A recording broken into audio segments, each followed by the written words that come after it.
너는 나를 따르라. 그리고 오늘은 교회력의 첫 시작인 대림전 첫 번째 주일입니다. 교회력으로는 12월 첫째 주부터 시작입니다. 그래서 대림절은 그리스도의 오심을 뜻하고요. 그리고 오셨잖아요. 그것을 또 성탄절을 기다리고 또 우리 다시 오실 예수님 재림하심을 기다리는 절기입니다.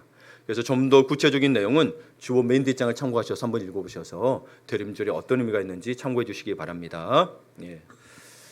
패자는 실패할 때 그만두고 승자는 성공할 때까지 실패한다고 합니다. 참 좋은 말이죠.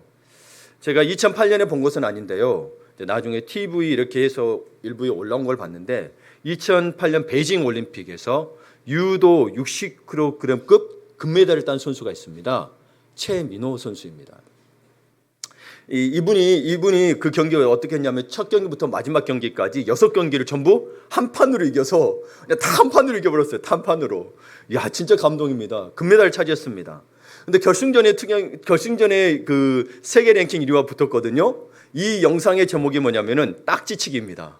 왜냐하면 이것도 한 판을 이겼는데 이렇게 뒤집어서 이겨버려요. 그냥 밑에서 이 사람이 버티는데 힘이 얼마나 센지 69kg인데 이렇게 그냥 뒤집어 엎어버린 거예요. 와, 그래서 이 장면은 그래서 딱지치기로 영상으로 유명합니다. 근데 이분이 정말 열심히 했어요. 근데 2004년 아테네 올림픽에서 아깝게 동메달에 그친 거예요. 그래서 그게 한이 돼가지고 진짜 더 열심히 해서 2008년에 금메달을 딴 겁니다. 근데 그가 마지막 한 판으로 2008년에 우승하고 나서 매트에서 이렇게 엎드려가지고 막 기도하면서 우는 장면이 굉장히 인상적입니다. 막 이러면서 엄청 웁니다. 심판이 이겼다고 이제 이렇게 손잡고 선언을 해도 계속 이렇게 웁니다. 막 얼마나 여러분 그게 그냥 기뻐서라기보다 그동안의 고통과 시련과 아픔들이 얼마나 너무 그게 스쳐갔겠어요. 그냥 된 게 아니었다는 거죠. 그러니 그 인내와 그 고난의 시간들이 얼마나 감격이었겠습니까? 그렇다면 우리는 여러분 우리 그리스도인들은 승자를 어떻게 정의해야 될까? 그냥 세상에서 앞뒤 안 가리고 그냥 정상만 차지하면 승자, 돈 많이 벌면 승자일까요? 아닙니다. 승자는 실패가 없는 자가 아니라 실패를 견딘 사람입니다. 아멘? 그래서 우리는 고난이 유익이라는 표현을 써요. 바울 사도가. 우리는 반드시 실패가 있고 고난이 있습니다. 실패가 없는 게 축복이 아니고 실패를 견뎌낸 게 축복인 거예요. 그럼 하나님이 선하신 하나님이 반드시 인도하신다는 거예요. 지금 실패 가운데 아픔 가운데 계실 분이 있을 것입니다. 주님께서 더 큰 승리를 주기 위해서. 우리 최민호 선수가 동메달에 그쳤던 그 소름을 금메달로 차지했던 것처럼 그 시련들을 또 통해 4년의 또 인고의 시간을 버티고 다시 실패를 견뎌내서 승리했던 것처럼 우리 모두에게 그 승리가 실패를 견딘 승리가 있기를 축원합니다. 예수님의 수제자라고 불렸던 시몬 베드로도 참 수제자이기 때문에 신앙의 실패의 경험이 더 크죠. 왜냐하면 자기는 주님 내가 죽기까지 따르겠습니다 그랬는데 언제 실패를 경험하죠? 예수님이 십자가에 잡히셨을 때 거기 따라갔다가 부인하고 말죠. 예수님 부인하고 말아요. 그럼에도 불구하고 실패했지만 오늘 본문에 보니 주님이 부르셨어요. 베드로를. 그럴 때 주님께 나아갔습니다. 여러분 부를 때 안 나고 나는 자격이 안 돼요. 안 나가는 거는 여러분 기회가 없어지는 거예요. 물론 자격이 없어요. 자격이 없으니 주님이 필요한 거죠. 우리는. 그래서 주님 앞에 나아갔고 그리고 주님은 그냥 따르라는 게 아니고 주님은 베드로가 주님을 따를 수 있도록 3가지를 준비하셨습니다. 물론 여러 가지를 준비하셨는데 제가 오늘 본문을 보면서 제가 찾은 거는 3가지를 알려드리고자 합니다. 그렇다면 당신은 베드로처럼 주님을 따르기 위해 첫 번째 주님께서 뭘 준비하셨느냐? 주님을 사랑하도록 준비하셨습니다. 물론 내가 사랑하는 건데 주님이 그걸 나를 사랑하도록 열어주지 않았다면 내 사랑을 받아주지 않는다면 여러분 어떻게 되겠습니까? 우리는 버림받은 거겠죠. 그러나 배신했을지라도 실패했을지라도 주님은 주님을 사랑하도록 해주셨다는 사실입니다. 그래서 여러분 너무나도 잘 알고 계시죠. 15절에서 17절 부활하신 예수님이 갈릴리 바닷가에서 제자들에게 나타났고 먼저 숯불을 피우시고 떡을 구우시고 계세요. 그리고 생선을 가져오라고 생선도 구우시고 계시는데 특히 시몬 베드로에게 묻는 장면인 거죠. 이 장면이. 그래서 요한의 아들 시몬아 네가 나를 사랑하느냐? 베드로가 이야기하죠. 내가 주님을 사랑하는 줄 주님께서 아시나이다 라고 동일한 고백을 3번을 합니다. 그리고 고백 후 예수님은 또 이야기하죠. 내 양을 먹이라. 내 양을 치라. 내 양을 먹이라고 하십니다. 이 대부분이 3번이 반복되잖아요. 그래서 여러분 이 장면은 요한복음에만 나옵니다. 다른 복음서에는 나오지 않습니다. 3복음서에는, 세복음서에는. 그럼 여러분, 요한복음에서 이 세 번의 반복됨, 그러니까 예수님이 세 번 물었다는 것은 결국 베드로의 세 번 예수님을 부인했던 것을 떠올리게 하는 건데, 예. 그런데 이 요한복음의 접근이 달라요. 먼저 마태복음 26장을 보게 되면, 이에 베드로가 예수의 말씀에 닭 물기 전에 네가 세 번 나를 부인하리라 하심이 생각나서 이 표현은 우리 이장로님이 기도할 때 잘 쓰시는 부분인데 여기를 뚝 따신 것 같아요. 부인하심이 생각나서 밖에 나가서 심히 통곡하니라. 심히 통곡했죠. 마가복음 14장 27절에서 뭐라고 되냐면 그 일을 생각하고 울었더라 됐어요. 누가복음 22장 62절에서도 밖에 나가서 심히 통곡하니라. 요한복음 18장 28절에 보니 이에 베드로가 또 부인하니 곧 닭이 울더라. 여러분, 여기 베드로가 울었어요, 안 울었어요? 여기에요, 여기서. 네. 네. 닭이 울었어요? 베드로 운 거 아니에요? 울더라 먹었다. 여러분, 베드로 먹었다면 안 돼요? 닭이 울었어요. 그럼 우리가 마태복음, 마가, 누가를 봤을 때 베드로가 회개했을까요, 안 했을까요? 안 했죠. 요한복음에서는 안 한 거예요. 이게 요한복음 기자가 그걸 노리고 21장에서 이 장치를 한 거예요. 여기서 울어버리면 예수님이 물었던 것들이 약화가 돼. 네. 그래서 다양한 모습에 우리가 예수를 만날 수 있는 모습을 보여주고 있는 겁니다. 우리가 그 마음을 다 어떻든지 다 우리가 알 수는 없으나 옆에서 본 객관적으로 요한이 봤던 베드로는 이랬다라는 거죠. 네. 성경이 틀렸다 그게 아니에요. 우리도 다르게 이 사람은 다 다른 면들을 볼 수 있잖아요. 예. 어떤 사람은 이 사람의 외모를 보고, 어떤 사람은 기술을 보고, 어떤 사람은 이 사람의 직장을 보고 이런 것들 보는 것처럼 다양하게 보셨단 말이에요. 요한은 그걸 본 거예요. 그래서 이 장면을 위해서 했는데 그때는 안 울었어 베드로가. 통과한 게 없어요. 그냥 닭만 울었어요. 닭만 울었어. 근데 여기 와서 예수님은 이 회개하지 아니한 베드로에게 정죄하지 아니하시고 너 왜 그때 회개 안 했어? 라가 아니라 곧 닭이 울기 전 세 번 예수님을 부인했던 것을 생각나도록 세 번 조심스럽게 물으신 거죠. 한 번만 물어도 되잖아요. 솔직히 주님 다 아시니까. 근데 왜 세 번을 물었냐는 거예요. 왜 세 번을 물었냐는 거예요. 이때를 생각나게 위한 거죠. 그래서 21장을 처음부터 쭉 읽어보면 베드로는 주님을 뵐 면목이 많이 없었던 것 같아요. 그러니까 그때 그 배신으로 인해서 부인함으로 인해서 자기 마음에 늘 회개했을지라도 미안함이 있었던 것 같아요. 베드로 회개했겠죠. 그러니까 이 자리에 또 있겠고, 그렇죠? 네. 그런 베드로의 마음을 주님은 아시고 그가 회개했고 주님 사랑하는 마음을 회복했음을 세 번의 질문으로만 끝난 게 아니고 사역을 맡기심으로 그가 회개하고 있음을 증명하고 있다는 거죠. 회개하지 아니하고 주님 맡기실 수 없잖아요. 우리가 성경 전체로 볼 때. 이 변문에서 주님이 그래서 베드로의 죄를 직접 끄집어내신 게 아니고 베드로의 그것이 회복되었다는 것을 선포하시고 나는 용서했다. 너가 그랬지? 마음 아팠지? 응, 용서했다. 그러니 이제는 내가 맡긴 일을 하라는 거죠. 우리는 너무 미안해서 하나님의 사역을 못할 때가 참 많잖아요. 근데 주님은 그게 아니라는 거예요. 내가 용서해. 너 회개했니? 용서했어. 나 사랑하니? 기억하지 마 과거를. 내일 좀 맡아줄래? 이러시는 거예요. 그러면 여러분 그냥 말로만 사랑하면 안 되잖아요. 누군가를 사랑하면 사랑의 증거가 있어야 됩니다. 뭐 주님께서는 그냥 보고 다 아시잖아요. 우리는 주님이 아니지라 저 사람이 때로는 여러분 사랑하는지 안 사랑하는지 모르는데 이 옛날에 그 2015년 중앙일보의 사례안을 보게 되면 미국 심리학자 존 카트맨은 사랑에 빠진 사람은 겉으로 표가 난다고 했습니다. 제가 왜 이렇게 구체로 했냐면 심리학은 여러분 아세요. 대체적으로 다 통계학입니다. 90%가 통계학입니다. 그래서 사람 심리를 찾아내는 거예요. 보편적으로 여러 사람들 그리고 빅데이터죠. 데이터를 수집해서 사람들이 이렇더라, 뭐 A형이 이렇더라, B형이 이렇게 찾아내는 거예요.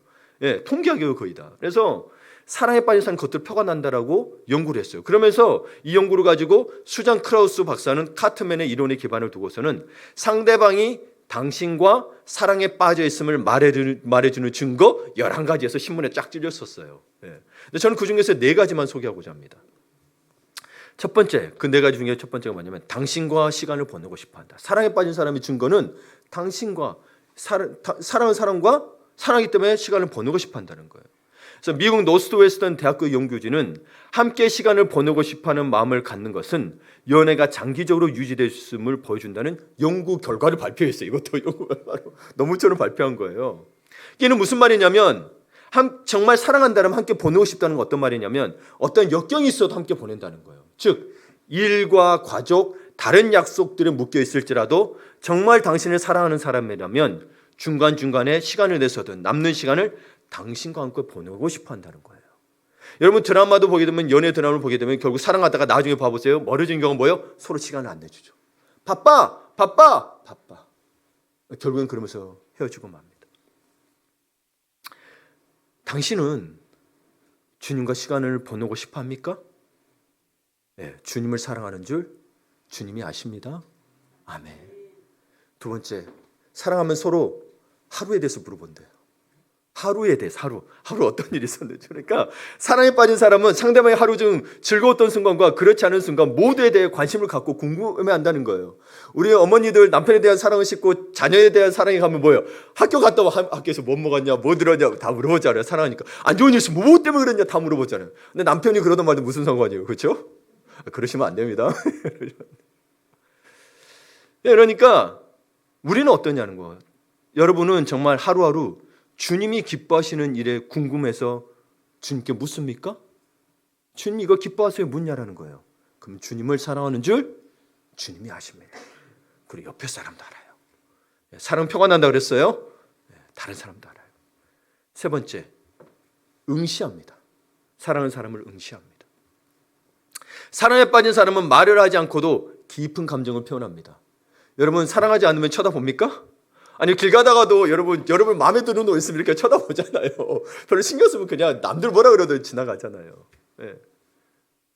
그러니까 누군가가 여러분이 이야기하고 있는데 여러분을 빤히 바라본다면 이미 당신에게 호감을 있는 것을 보여줍니다. 네, 보여주는 거예요. 그래서 여러분에게서 묻고 싶은 거예요. 당신은 늘 주님을 갈망하고 바라봅니까? 아멘? 주님을 사랑하는 줄 주님이 아십니다. 여러분 인간의 사랑도 그런데 하물며 하나님을 사랑하는데 이 정도도 안 한다면 이거는 하나님은 인간만 또 못하게 된다는 거예요. 지금 인간이 사랑에 빠졌을 때를 가지고 이야기하는 거예요. 네 번째, 사랑하면 사랑하는 사람의 자존감을 높여줍니다. 당신을 소중히 대하는 사람은 당신이 스스로 자부심을 느끼고 자존감을 높이도록 도와줍니다. 사람은 스스로를 긍정적으로 평가할 수 있게 자신을 높여주는 사람과 함께 있고 싶어 하죠. 자꾸 부정적인 말 하면 사랑할지라도 조금은 자꾸 마음이 좀 힘이 들죠. 그렇다면 여러분 봅시다. 이걸 놓고 볼 때 당신은 주님을 자랑하고 높입니까? 주님을 사랑하는 줄 주님이 아십니다. 아멘. 예. 주님을 사랑하시길 바랍니다. 주님이 우리에게 이미 사랑의 마음을 주셨어요.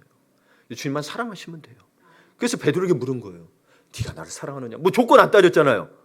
너 배신했지? 너 가진 거 다 가져와. 어디 기도원 원장들처럼 그렇게 하는 게 아니고 그냥 묻는 거예요. 너 나 사랑하니? 주님 내가 사랑하는 줄 주님이 알아요. 그래? 내 양을 먹이라. 이렇게 되는 거예요. 주님이 아시는 거예요. 사람은 속일 수 있어도 주님은 속이지 못합니다. 그렇다면 또 우리가 각자가 당신이 주님을 따르기 위해 주님이 우리에게 준비하신 게 뭐냐면 양을 치고 먹이도록 해주셨다는 사실입니다. 그렇다면 여러분 양을 치고 먹이는 건 아무나 할 수 있는 게 아니라는 이야기인 거예요. 주님을 사랑하는 자들이 할 수 있다는 거죠. 예수님께서는 근데 여러분 이분을 보게 되면 우리 뭐를 봐야 되냐면 사실 그 당시에 예수님께서 제자들을 부르실 때는 그분의 제자가 되는 건 좀 단순한 일이었어요. 그냥 함께 다닌다는 뜻이었어요. 그러면 시몬 베드로도 마태복음 보면 어떻게 이야기하냐면 벗어서 우리가 모든 것을 버리고 주를 쫓았나이다. 그냥 버리고 쫓으면 돼요. 예수님께서 그 당시에 하나님 나라를 선포하고 설명하느라 이곳저곳 다녔습니다. 그런데 예수님과 함께 다니려면 장시간 가정과 직업을 포기해야 했습니다. 그분이 하시는 대로 하는 법을 배우려면 제자들은 그분과 함께 있어야 했습니다. 그거를 도제라 그래요. 도제라고 그래서 도제지간이라고 그래요. 그래서 옛날에는 스승과 제자를 그렇게 했어요. 그래서 스승에게 배우려면 다 집 떠나서 수학하러 갔다 그러죠. 다 거기에 들어가서 배웠어요. 그래서 문하라는 말이 나온 거예요. 그 집에 들어가서. 그러니까 당시에는 이게 당연했어요. 누군가에 배우려고 할 때 예수님이 스승이었잖아요. 그러면 가정과 직업을 포기하고 따르는 게 그 당시에는 그냥 당연했어요. 어려운 게 아니었어요. 근데 여러분 어느 정도였냐면 오늘 본문에 보게 되면 18절에 19절에 보게 되면 심지어 예수님 베드로가 순교할 것이라고까지 말씀합니다. 제가 읽어드릴게요. 내가 진실로 진실로 내게 이르노니 내가 젊어서는 스스로 띠뛰고 원하는 곳으로 다녔거니와 젊어서는 원하는 곳으로 다녔어요. 늙어서는 내 팔을 벌리리니 남이 내게 띠띠우고 원하지 아니한 곳으로 데려가리라. 이 말씀을 하시면 베드로가 어떠한 죽음으로 하나님께 영광을 돌릴 것을 가리키심이로라.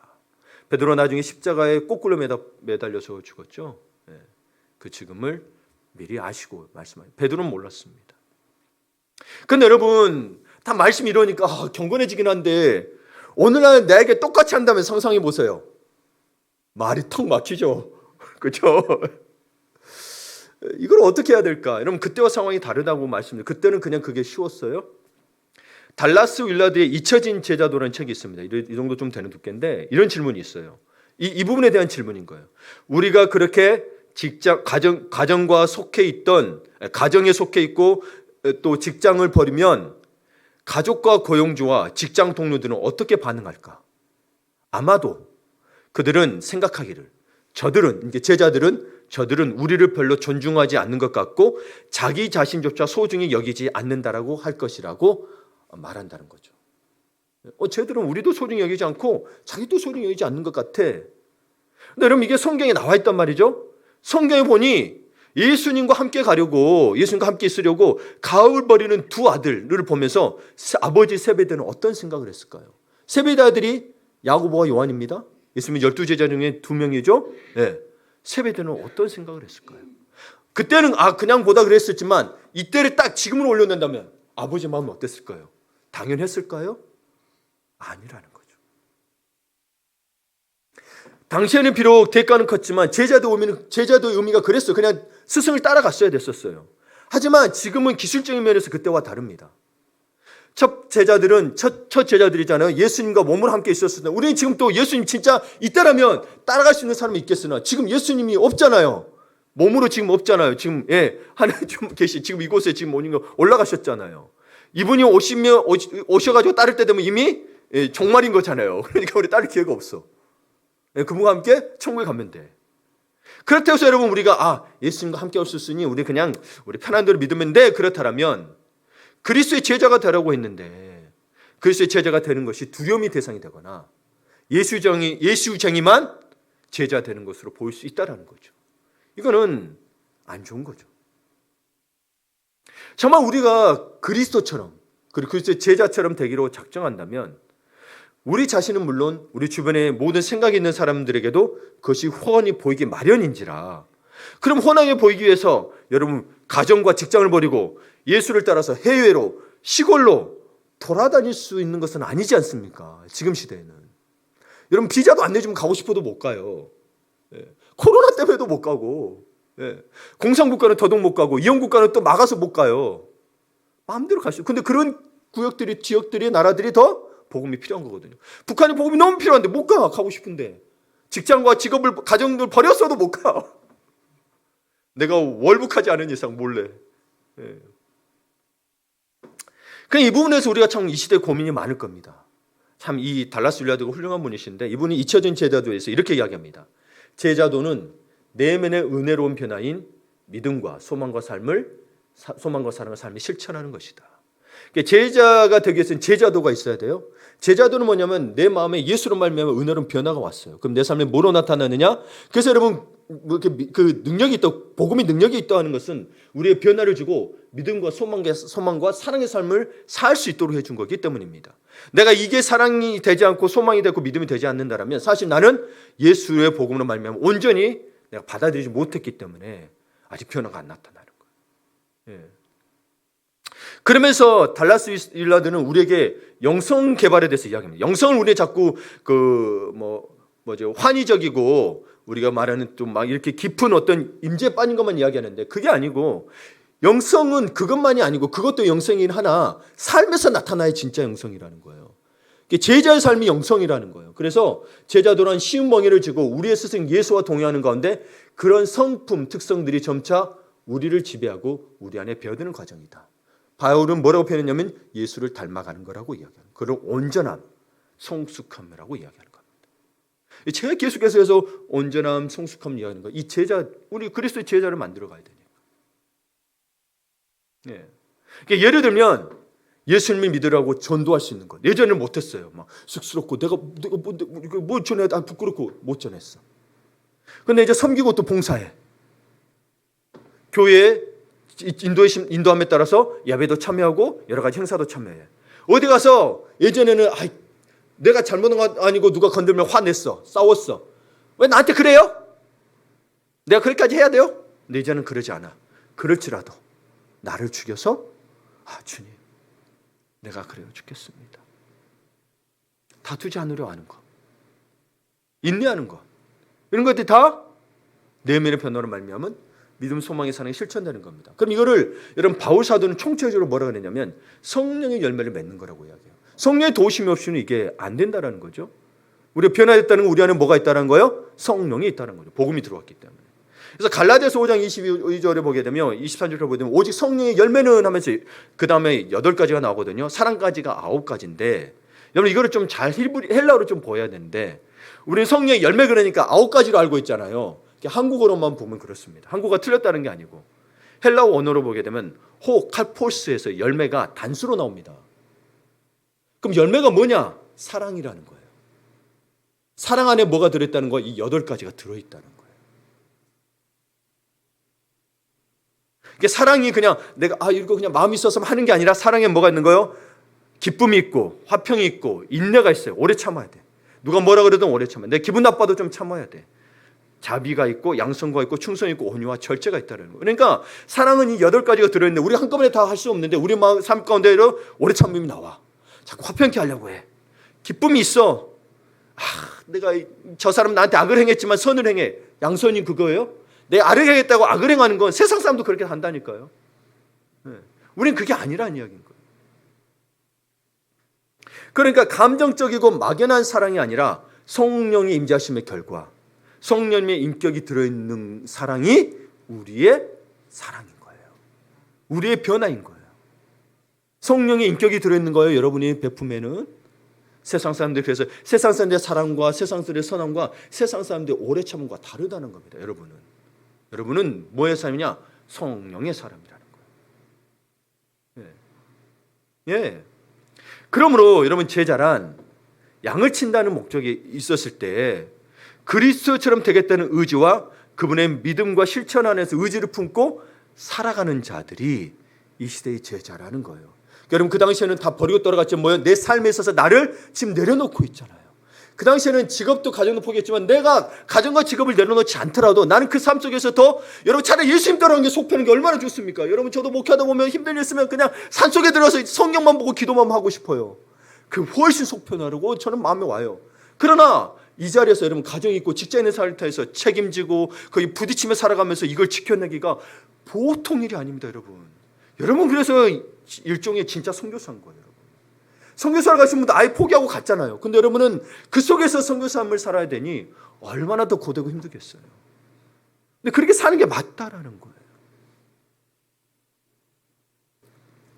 그러니까 자신의 일상사를 성령의 열매를 맺는 그리스도처럼 되겠다는 목표에 맞추어 가지고 체계적이고 점진적으로 변화되고 성숙해 가는 것이 이 시대에 양을 치는 것과 같다는 거. 그럼 왜 그러냐면 그걸 보고 배운다는 거예요. 이 시대는 바보서 너무 손가락질을 당해. 교회가 왜 저래? 목사가 왜 저래? 장로가 왜 저래? 권사가 왜 저래?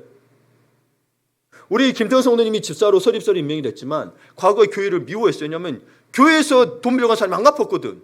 나 같아도 교회 미워하겠어. 작은 돈도 아니고. 근데 그거를 내려놓고 주님 앞에 다시 왔다는 거. 그 사람은 미울지 몰라도 주님 앞에 자기 자신을 해결하고 싶어서 나왔다는 거. 귀하죠. 지금 집사까지 임명이 됐어요. 얼마나 큰 은혜입니까? 네. 여러분 그러니까 이게 우리가 지금 이 시대 살아면서 정말 그리스도에서 보여줘야 된다는 거죠. 보고 있다라는 거예요, 세상. 이제는 다 퍼져가지고 옛날처럼 모르는 데 가서 전하고 있지만 지금 우리는 뭐예요? 다 퍼진 상태에서 어떻게 해야 되나요? 어떤 게 정말 예수를 따르는 것인가 생각해봐야 된다. 그게 지금 이 시대에 양을 먹이는 거예요. 안 믿는 자들에게 본이 되고 교회에서는 믿는 자들에게 서로 본이 돼요. 우리 안 계시지만 김 장로님 늘 이야기합니다. 그동안은 내가 본이 되는 장로님 못 봐서 내가 훈련을 못 받았던 거예요. 근데 우리 이 장로님이랑 오시고 나서는 내가 본이 받을 수 있는 분이 좋다라는 거예요. 누군가에게 본이 되어야 된다는 건 굉장히 중요한 일입니다. 굉장히 중요한 일입니다. 그래서 여러분 정말 자기의 삶 체계지지 못하고 이렇게 성숙하지 못한 게 있다면 바꿔가야 되는 겁니다. 성령의 열매를 맺는 그리스도인이 될 수 있도록. 그게 우리 삶의 목표가 되는 거지. 직장 생활 잘하고 아무 부담 없고 그게 우리의 목적은 아니에요. 그거는 예수 안 믿는 사람도 다 하는 거예요. 다 하는 거예요. 그렇죠? 그러니까 베드로는요, 그때는 들을 때 몰랐나 봐요. 몇 년 뒤에 그것을 알았어요. 그래서 베드로후서에 나오는데 그때서야 교회 지도자들을 그렇게 가르칩니다. 베드로전서 5장을 세 번역으로 좀 볼게요. 같이 읽어볼까요? 나는 여러분 가운데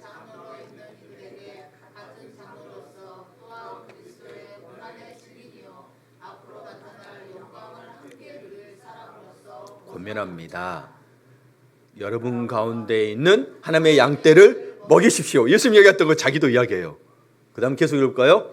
억지로 할 것이 아니라 하나님의 뜻을 따라 자진하여 하고 더러운 이익을 탐하여 할 것이 아니라 기쁜 마음으로 하고. 보세요. 여기서 시키는데 여러분 억지로 안 할 테니까 시키지 마세요가 아니라 시켰을 때 억지로 마음이 아니라 시켰을지라도 자진하는 마음으로 하라는 거예요. 이미 뭐라고 됐어요? 장로된 자들아 불렀단 말이에요. 그걸 명심하세요. 우리가 착각 이것만 보고 자꾸 안 할 거니까 시키지 마세요. 이게 아니란 이야기예요. 이미 직분자들에게 얘기했어요. 장로된 자들에게 이야기하고 있는 거예요. 더러운 이익을 탐하지 말고 그리고 뭐요? 기쁜 마음으로 하라는 거죠. 그 다음에 볼까요? 3절. 여러분은 여러분이 맡은 사람들을 지배하지 말고 양떼의 모범이 되십시오. 지도자들이니까 자꾸 명령하고 그럴 수 있잖아요. 지배하지 말고 먼저 본이 되라는 거예요. 우리 교회는 그래서 본이 되는 분들이 장로님 권사님 계셔서 전 너무너무 좋은 거예요. 저도 배워요. 너무 훌륭한 분들이에요. 그러나 여러분 베드로가 그냥 넘겨진 게 아니라 나중에 했다는 걸 알 수 있죠. 그래서 우리 교회도 자꾸 양떼를 먹일 수 있도록 훈련시키고 소그룹도 하는 겁니다. 그러니 여러분이 소그룹을 소리 여기지 마시고 꼭 참여하셔서 여러분도 본이 되는 그리스도인 되시기를 축원합니다. 그러면서 여러분 이 세 번의 양을 먹이라는 말씀 중에 오늘 읽었던 15절이 나머지 내 양을 먹이라는 것 좀 차이가 있는데 그거 뭐가 되냐면 15절은 내 어린 양을 먹이라고 되어 있어요. 내 양을 치라 내 양을 먹이라 되는데 15절은 내 어린 양이라는 표현을 써요. 자, 이 어린 양은 영적으로 어린아이 수준을 말하기도 하지만 문자 그대로 어린아이를 말하기도 합니다. 그래서 요한 웨슬리는 이 부분에 대해서 지도자들에게 5가지 내용을 가르쳤어요. 여기를 보다 보니 그런 내용이 있어요. 요한 웨슬리도 10 어린이가 모이는 모임이 있으면 적어도 매주 1시간씩 그들과 만나라. 우리 최소한 2시간씩 하고 있죠, 주일에. 또 시간에서 또 만나고 하죠. 어떤 가정에서 어린아이를 만나거든 꼭 그들에게 이야기를 하라. 그러니까 다른 집에 가서 아이들이 있다. 그럼 말을 걸어주는 거예요. 어떻게 지내니? 너는 어떠니? 아이들에게 말을 걸어주는 거예요. 관심을 가져주는 거예요. 그러면 힘까고 애들이 있어도 그래? 이렇게 내 아이만 관심 갖지 말고. 세 번째, 그들을 위해서 열심히 기도하라. 지금 어린 양을 먹이는 것에 대해서 이야기하고 있는 거예요. 특별히 우리 하심 퀴즈 관련된 분들은 유념해 들으셔야 됩니다.